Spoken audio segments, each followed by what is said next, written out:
Time for another King list. Alright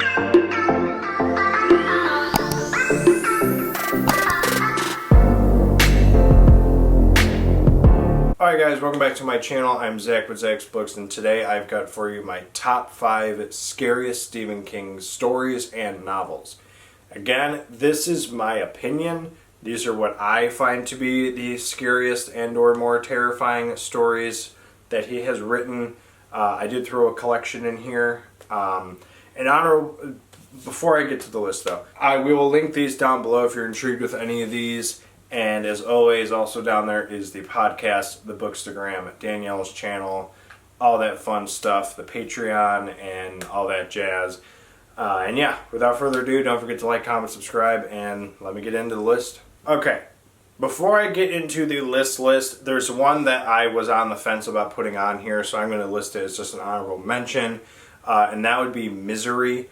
Mainly just because that is like a super psychological, scary, terrifying novel. But the ones I picked I just think are more like scary. But Misery I would definitely say would be one to think about as well. So there you have an honorable mention. But before the list, like I said, this is all just my opinion. These are what I think to be scary. Some other people might think they're not. Some other people might agree with me. It's all... that's a great thing with books. There's so many different opinions you can have. So, no particular order, but kind of at the same time. The first book I want to talk about is Revival. So, this book it's really creepy. I get all these, I believe, are also 5 stars, by the way. So, no surprise there, except for the collection, but whatever. So, in this book, we have a kid we're following named Jamie Morton at the beginning of the story, and we eventually follow him as he grows up. And he befriends Reverend Charles Jacobs. Now, Charles Jacobs is kind of an odd character in this book. Starts off super nice, really great guy, and then a tragedy happens to him. And he questions God. This book has got a lot of religious aspects to it, and a lot of religious questioning, if God is this, then why does he allow this to happen? It happens pretty early in the book, so it's not really a spoiler. The Reverend loses his family in a car accident, his son and his wife, and he kind of blames God for it. So there's one day he's at church, and he's giving a sermon, and he just starts blasting religion, and then he leaves town. Now obviously Jamie's a younger kid. He's kind of okay, well, this is kind of weird. He had this weird train set he had at home with electricity. There's a lot of stuff to do with electricity with this. And in short, the way how I can describe this is it's kind of Stephen King's take on Frankenstein, but it's just more creepy and eerie. There's just this dark sense throughout the entire book, in my opinion. From when Jamie's sitting down playing with little toy soldiers, all the way until the very end, where it has that really, really dark ending. And there's just a dark vibe throughout this whole book. And honestly, I may have talked myself into wanting to reread this sooner than I planned. So I think this is just a really dark novel. It's probably the darkest one that I would say, probably since Pet Sematary. Those are probably the top 2 darkest ones I can think of. So, which you'll see that one later. But yeah, Revival, definitely one of the scariest and darkest Stephen King stories that I've ever read. Next up is going to be Salems Lot. So this is Stephen King's vampire book. This one, there's a lot of characters we're kind of following in this, but Ben Mears is basically the main person that we have here. He's a writer. He moves back into this town in New England called Salems Lot, which I believe it is originally Jerusalem's Lot.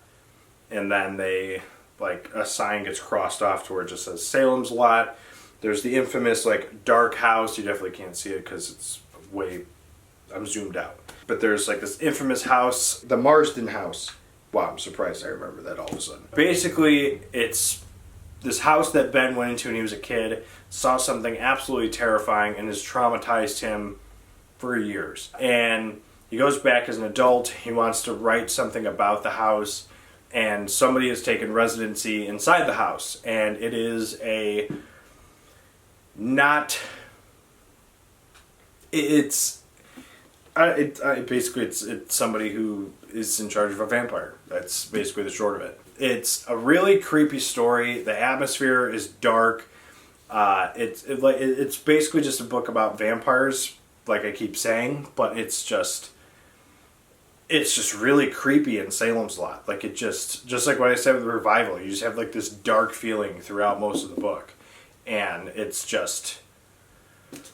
spooky and spooky season. So obviously, like, we're right around spooky season, fall's upon us, and this is definitely a book that I would read in the fall because it's scary. So, but yeah, again, this was a 5-star read, and I absolutely loved it, and it's really dark. So there you have Salem's Lot. All right, next up is one that I think some people will agree with me on it being absolutely terrifying and really scary. And that is my third all-time favorite Stephen King book, It. This is a chonky book, and it is one of the scariest things ever. If you have a fear of clowns, do not read this book. Well, I mean, you can still read it. This book is about a group of friends known as the Losers Club that go up against this thing when they're kids known as It. It has many forms. Pennywise the Dancing Clown, it turns into Frankenstein, werewolf, a horde of locusts. Like, basically it feeds off of your fears. Whatever you're scared of, this thing can hone in on it, turns into it, and just can scare the crap out of you. It's a very dark story, and it's just really creepy. It's a very dark book. And it takes part, there's like two main parts you're following. You're following them when they're kids, and then they come back as adults, and this is all set in Derry, Maine, which I just read 11/22/63, and 2 of the characters in this book are mentioned in that book, just saying. And I absolutely just love this book. It's so good, it's so creepy, it has many forms, like I said. It's Bob Gray, it's all these different things, and it's this interdimensional being that came to Earth and lives in the sewers in Derry. Its true form is incomprehensible to the human mind. So the closest form it can be or turns into when they actually see it for itself is a spider. But again, that's not its true form. It's just not what can be perceived. That's what can be perceived by the human mind is what it looks like. So it's just a really creepy book. And now I want to read this again. See, this is why I don't like doing these, because I talk myself into wanting to read more books. But yeah, I definitely recommend this, and it's definitely really dark and definitely really scary. So there you have it. All right, so I'm going to save the collection for last. The last novel I'm going to talk about is the one that I consider to be the scariest and the darkest Stephen King book he has written. And I feel a lot of people will agree with me on this one. Pet Sematary. This book was so dark that Stephen King locked it in a chest and never wanted to touch it. He himself has said that he scared himself with this book. And it's very easy to see why. This book is absolutely spine-chilling, and it is absolutely terrifying. This book, we're following the Creed family who just moved into a new home, and there's a trail behind their house that leads to what is known as the Pet Sematary. There's this giant road that goes down next to their house in between them and the Judd Crandall residency. Judd Crandall is also one of my favorite characters of all time in Stephen King lore. He's amazing. I just absolutely love him. So this, like I said, we're following the Creed family. They've got, I'm going to try and remember the characters' names. The main two that we really follow is Lewis Creed, who is the father, and then Gage Creed, who is the baby. I want to say he's 3 or 4, something like that. I'm This is going to be on my October TBR. I'm 100% going to be reading this. The other thing I was told with this book is once you have a child and you read this, the scariness and like the darkness of this book like escalates. So we've had Maverick and I've not read this book since he's been born.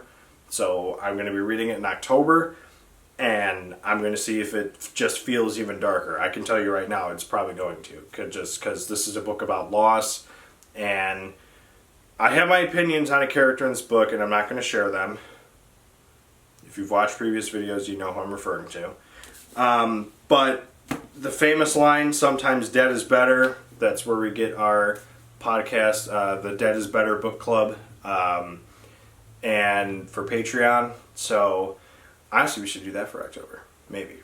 You're not going to want to read those. But yeah, it's a very dark book. And Church the Cat is also one of the more infamous people. As you can see, there's a cat on the cover here. So, it's a book about death, and it's just sad. It's also probably his saddest book, I would say. That's not true. I cried during 11/22/63. It's sad, it's depressing, it's dark, it's all the feels, and mainly it's just scary as hell. So, my scariest novel I'd recommend is Pet Sematary. Alright, now I felt it necessary to mention a collection. I was just going to pick one short story, but there are so many in this one particular collection that I gave 5 stars that I have to mention the whole thing. And that is Skeleton Crew. This collection starts off hot. And by that, I mean you get The Mist as your first story. And that's like 200 pages out of this like 600-700 page collection. So it's a very big, chunky story, but it is very good. Other ones that I want to mention is The Jaunt, which is really creepy. The Raft, that one is absolutely terrifying. The Monkey, which that's going to be a movie soon, I think, and I'm very excited to see that. The other one that is absolutely terrifying and atmospherically creepy as hell is Grandma. That story is so dark. It's this little kid stuck with his grandma during like a storm or something like that, and like she's like immobile, and he just starts going through these terrible like thoughts, and it's so creepy. Those are my top ones: The Raft, The Monkey, Grandma, and The Jaunt. Grandma is, now that I'm like remembering Grandma, like that story is just so dark. There are other stories in here that are good, but I would say those are the ones that stand out the most: The Raft, The Monkey, The Mist, Jaunt, Grandma. Those 5 or 4. I lost count. I think it's 5. But anyway, it's a good collection. So my scary collection for you guys is Skeleton Crew. Alright, so those are what I believe to be the scariest works by Stephen King, whether they are collection short stories or full-on novels. Again, those are my own opinion. It's not like set in stone, like everyone goes by the same rules. Yeah, if you have a differing opinion, let me know what you think is Stephen King's scariest work. If you agree with me, also let me know in the comments down below. And as always, don't forget to like, comment, subscribe, and we'll see you guys in the next video.